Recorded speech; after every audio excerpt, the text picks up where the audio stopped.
Hementxe gaude gure hurrengo hizlariarekin, Iruki Larroxako Ibai Fresnedo da, eta berarekin bigarren blokeko lehenengo hitzaldiari hasiera emango diogu. Hitzaldi honen inguruan, zer esan nahi du gizon izateak izenburua da, eta pixkat maskulinitate berrien gaia jorratuko dugu. Orduan, labur, Ibai Fresnedo bere ibilbidean besteak beste transfeminismoa, pedagogia feministak, sexualitatea, indarkeria sexistaren prebentzioa, dinamizazio soziopolitikoa eta hezkuntza herritarra landu izan ditu, eta berak eskainiko digun hitzaldiaren inguruan, maskulinitatea hitz egiten ari garenean, askotan hausnartu ez dugun gaiekin topatzen gara. Eta hitzaldi honen helburua litzateke pixkat horren inguruan aritzea, eta horixe litzateke pixkat. Zuzenean Ibai zurea da hitza, eta nahi bazu zure burua hobeto aurkeztu, edo dena delakoa guzti zurea.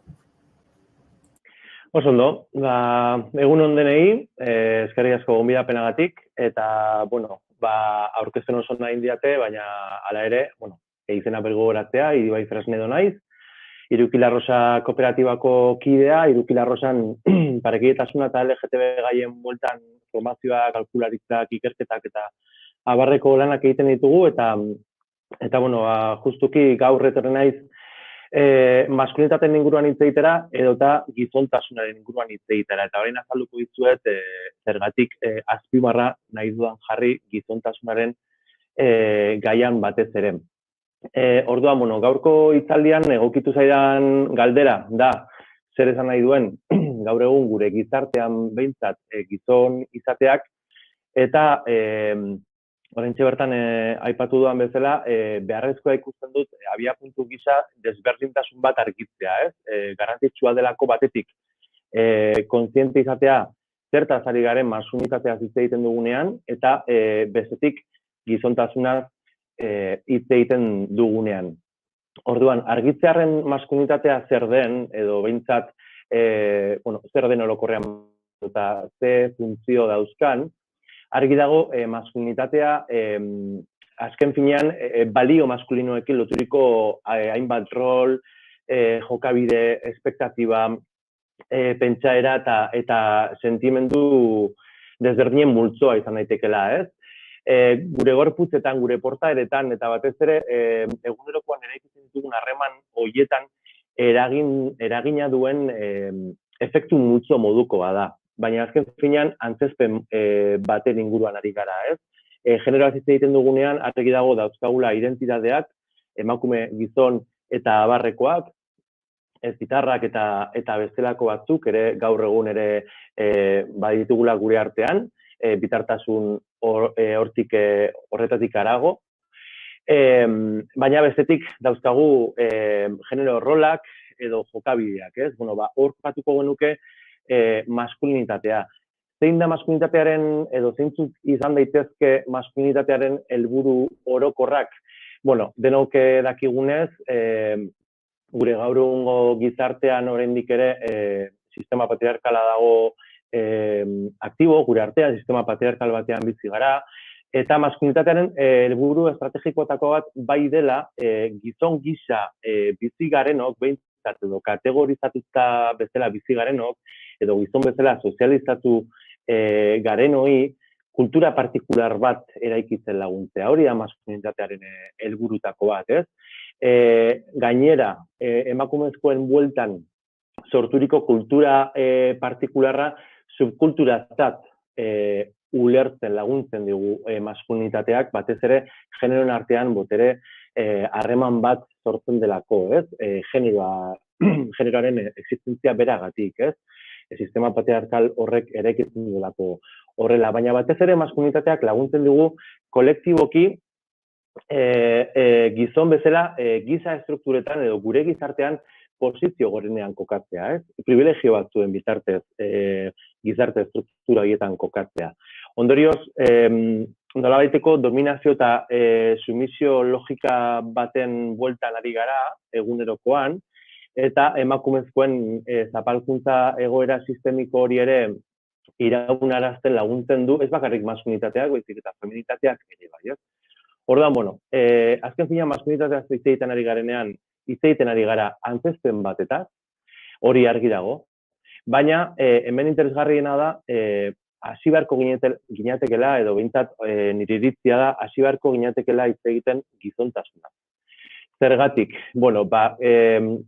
gizontasuna litzatekelako zein den gure identidadea, ez? Gure identidadearen kondizioa edo sujeto bezala, pertsona bezala, herritar bezala, nola kokatzen garen gizartean, ez? Eta lehen aipatu dudan bezala, estruktura sozial horietan.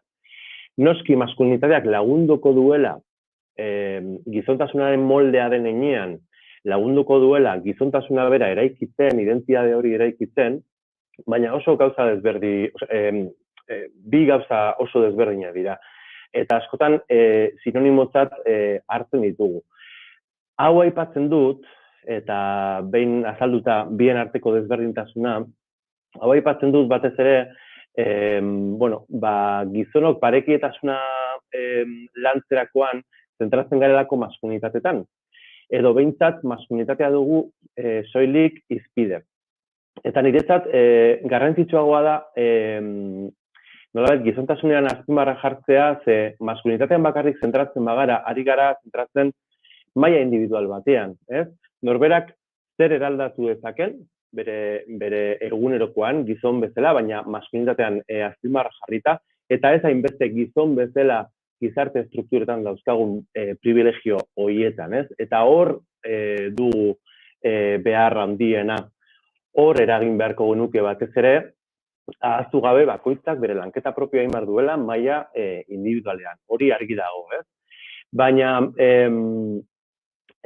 askotan maskulinitatea edo maskulinitate berriak planteatzen direnean edo gizonok maskulinitateak landu behar ditugunean, ahaztu egiten dugu maskulinitateaz aparte ere feminitatea badugula eta gorpuzten dugula, eta bakarrik zentratzea maskulinitatean ekartzen du nolabaiteko zikusiarena, ez? Feminitatea nolabait alboratzea ere bai, eta zartzea dinamika sexistetan edo eta misoginoetan. Esan nahi dut, gizonak elkartzen direnean, berdintasunaren bueltan hitz egiteko, bai dela beharrezkoa maskulinitatea, baina igual hasi beharko ginateke ere gure feminitateari buelta bat ematen edo feminitatearekiko daukagun harreman hori aztertzen. Niri hori ere nahiko interesgarria iruditzen zait.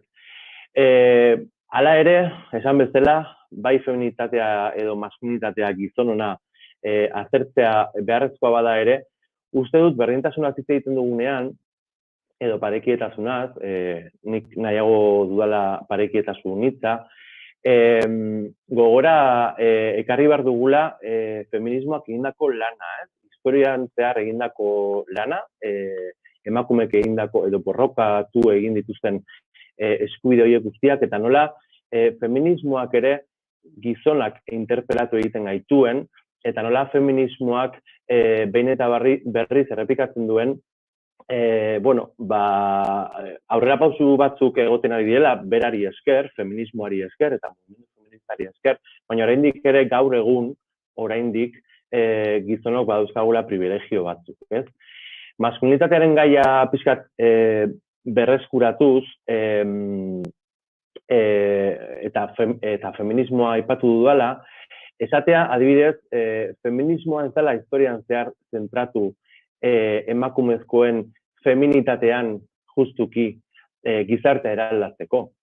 Feminismoak egin izan duena izan da, emakume subjektutasun horretan edo emakumearen identitate horretan edo behintzat emakumeak edo emakumeek zer nolako posizionamendua daukaten gizartean aztertzea eta horri azpimarra jartzea, ez? Eta nik hor ikusten dut nolabaiteko konparazio on bat. Esan nahi dut, gizonok zerbait nahi badugu aldatu, zerbaitetan nahi badugu eragin, eta berez gure gizartea nahi badugu eraldatu, nolabait berdintasuneruntz, nahiko tranpati izan daiteke maskulinitatean bakarrik gelditzea. Horregatik esan nahi dut azpimarratu beharrezkoa dela astea pixkat aztertzen eta eraldatzen zein den gure posizioa gizartean maila individualetik harago. Hau da, maila kolektiboan, ez?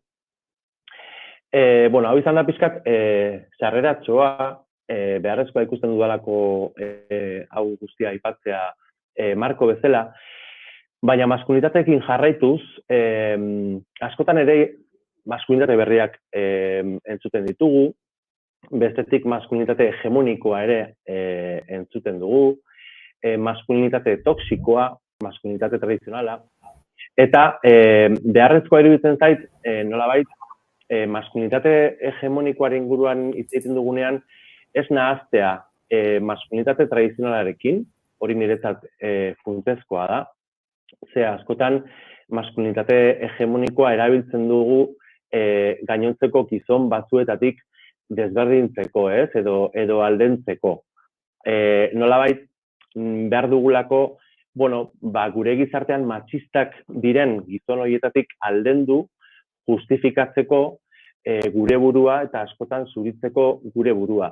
Baina maskulinitate hegemonikoa beste gauza bada. Maskulinitate hegemonikoa da momentuko gizartean indarrean dagoen maskulinitatea, patriarkatu hori nolabait bidea errazten diona, eta orain dela urte batzuk edo hamarkada batzuk segurazki maskulinitate hegemoniko horren oinarrian zegoen maskulinitate eredua tradizionala izango zela, baina gaur egungo maskulinitate hegemonikoa ez da hain tradizionala, hau da, gaur egun hegemonia hori edo gehien gailentzen den eredu hori, ez dago bakarrik maskulinitate tradizionala osatuta.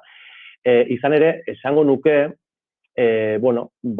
bizitzen ari garen berdintasun faltsuaren errealitateak ere sortu duela nolabait, horrelako maskulinitate hegemoniko hibrido bat, ez? Gaur egun gizonok badaukagu kontzientzia, badakigu zer den berdintasuna, badakigu interpelazio bat dagoela feminismoaren partetik, emakumeen partetik orokorrean, eta oso ondo txertatu dugu diskurtso hori eta ideia horiek gure egunerokoan, eta horrek eragin du nolabait, gizon berriak kakotxen artean edo gizon berritzat hartzea gure burua, eta justuki erabiltzea maskulinitate hegemonikoaren ideia, lehen aipatu dudan bezala, bestelako gizon txar, maltzur edo matxistatik nolabait aldentzeko. Baina, esango nuke, eta hegemonia hitz egiten ari garela, esango nuke gaur egun bere burua hipermatxistak gisa deklaratzen duen gizon tradizional ura edo mutil tradizional ura gutxiengoa litzatekela gure egungo realitatean. Egungo realitatean dagoen eredua oso modu orokortua nahiko hibridoa da. Hau da, egunerokoan aurrera pauso asko egin ditugu gizonok, ikus dezakegu gizon bat askazalekin markotuta, ikus dezakegu aita bat doala seme alaben bila eskolara, ikus dezakegu mutil gazte bat, nahiko harreman osasuntsuak eraikitzen dituela bikotearekin edo bikoteekin edo lagunekin edo dena delakoa, baina oinarrian oraindik ere estrukturalki lehen aipatu dudan bezala gizarte mailan desberdintasun asko daude, bai arlo laboralean, bai hezkuntzan, bai familietan, bai harremanetan, sexualitatean eta bestelako esparruetan. Orduan, niretzat garrantzitsua da, ez tematzea hainbeste maskulinitatearekin, ez tematzea hainbeste hegemonikoarekin edo inkluso maskulinitate berriekin, ze berri horrek ere sortzen du nolabaiteko, lehen aipatu dut, baina zuritze moduko bat, ez? Eta ematen du badaudela gizon berriak eta gizon zaharrak, ez? Niri gustatzen zait asko hau konparatzea gure hizkuntzarekin, euskararekin, ez? Askotan aipatzen dugu euskaldun berri eta euskaldun zahar. Baina importantena ez da hiztunak zenbateko jakintza duen euskararekiko edo euskararen bueltan edo ez, zein dan bere bere jakintza maila, baizik eta zein dan euskararen egoera orokorrean, ez? Gizarte mailan. Eta zenbat desberdintasun dituen beste hizkuntza handiekin konparatuta edo gehiengoa duten beste hizkuntzekin konparatuta. Hor dago gakoa, ez hainbeste euskaldun berriak edo zaharrak dauden. Esango nuke inkluso askotan berri eta zahar horrek sortzen dituela eta talkak, sortzen dituela konparazioak, eta ez gara zertan konparazioetan erori. Horrek ez duelako ezer eraldatzen. Hau esan da, eta maskulinitatea hitz egiten ari naizela, gizontasunaz ere bai, bai ikusten dut nahiko egokia zentratzea maskulinitate toxikoan, eta nik uste dut hori izan daitekeela egokiena, ez? Ze maskulinitate toxikoa da, azken finean, generoen arteko desberdintasun horietan eragiten duena, gainera oso modu negatiboan, eta gainera askotan violentzia, edo gehienetan violentzia edo indarkeria eragiten duena. Orduan, nik uste dut, maskulinitate toxikoarekin loturiko ezaugarri asko erreproduzitzen ditugula egunerokoan. Oraindik ere, naiz eta kontzientzia bat izan, eta berdintasunaren inguruko kontzientzia hori garatu nahi izan, baina oraindik ere sekulako misoginia dago, homofobia barneratua maskulinitate toxiko horren baitan, femeninoarekiko desmarkatu egiten gara egunerokoan askotan, emakumeak kulpabilizatu egiten ditugu ere askotan, autonomia eta independentzia oso zentrala dira, eta zut esan daia autonomia eta independentzia negatiboak direnik, baina etengabean independentzia izatea ezinezkoa da. Hau da, zaurgarritasuna ere badago, dependentzia ere hor dago, eta bi horien ukazioa ez da batera osasuntsua gizonentzat ere, ez? Bestetik individualismoa, lehiakortasuna egunerokoan ikusten dugu, ez bakarrik kirola, baizik eta arlo laboralean, hezkuntzan, askotan gizon bezala ere ateratzen zaigu babeslearen rola heroia izatearena, gerlariare edo borrokalaria izatearena, errepresio emozional izugarria dago maskulinitate toxiko horren ereduan, protagonismoa ere bai, inbasioa, esango nuke, inbasioa edo espazioen okupazioa eta hitzaren okupazioa ere bai, nola baitzeko, eta hitzaren okupazio horrekin edo inbasio horrekin lotuta etengabeko oro jakituria, eta beti arrazoia izatearen sentimendua dago maskulinitate toxiko horren atzean. Baina niretzat garrantzitsuena maskulinitate toxikoaren eredu horretan ematen dena da, gizonen artean ematen den anaitasun maskulinoa edo korporatibismo maskulinoa. Hau da, gizonon artean nolabait gainontzeko edo, talde horren baitan dauden jarrera txar edo desegoki batzuk nolabait babestea eta gizonen artean nolabaiteko paktu moduko bat edo itun moduko bat sortzea inor seinalatua ez izateko eta inor matxista giza ez ikusteko. Orduan nik uste dut maskulinitate toxikoaren errebizioa oso beharrezkoa dela, dena aipatu dudan bezala, gizon izate horretatik batez ere. Eta bukatzeko eredu berriei dagokionez, nik uste dut beharrezkoa dela eta funtsezkoa dela pixkat aurreko eredua edo maskulinitate toxiko horretan motaitu dan ezaugarrekin lotuta, kontrako bidea planteatzea, kontrako bide horren oinarrian kokatuko nuke kontzeptu bat, dela gizonon desboteretzea. Eta lehen aipatu dut, feminismoak sekulako lanketa egin duela, emakumeen askapenean, askapen oso anitzean gainera, baina batez ere emakumeen ahalduntzean edo boteretzean. Eta nik uste dut, logikoa dela nolabait gizonok desboteretze bat edo desalduntze bat abiatzea. Eta horretarako beharrezkoa dugu gure papera boterearen ulerkeran, banaketan, erabileran, eta batez ere botere horren transmisioan edo erreprodukzioan zentratzea eta hori etengabe aztertzea. Horrek dakarrenarekin, eta horrek ekarriko duena batez ere izango da boterearen lagapen bat. Gizartearen maila guztietan eta gure egunerokoaren maila guztietan. Lagapen bat gainera oso modu konstientean, eta nik beti izaten dut, autobusean goazenean eta ikusten dugunean pertsona bat hartzen dela, gizarteak ulertzen duela zaurgarritasun egoera batean dagoela edo desberdintasun edo desoreka egoera batean dagoela, beti uzten diogu pertsona horri, ez? Berdin dit adinekoa izan, berdin dit pertsona emakume haurdun bat izan edo elbarri bat izan, beti uzten diogu gure espazio autobus batean, ez? Automatikoki hori egunerokoan aplikatu beharko genuke bestelako esparruetara, ez? Eta ez itxoin inor etorri arte guri boterea eskatzera baizik, eta guk egin ariketa kontziente bat, eta botere hori nolabait, edo botere horren transmisioa egitea. Eta azkenik, beste ideia bat nahiko funtsezkoa eta garrantzitsua niretzat da, gizonen arteko interpelazioa egitea. Hau oso beharrezkoa da. Ezin dira egon emakumeak etengabe ardura horrekin, eta ezin dira egon etengabe emakumeak pisu horrekin.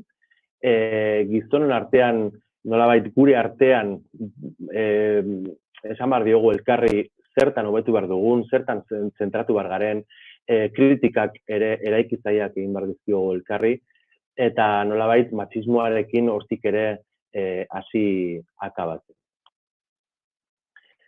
Eta nik uste luzatu naizela, gauza asko aipatu ditut, baina hortxe gaurko hitzaldia.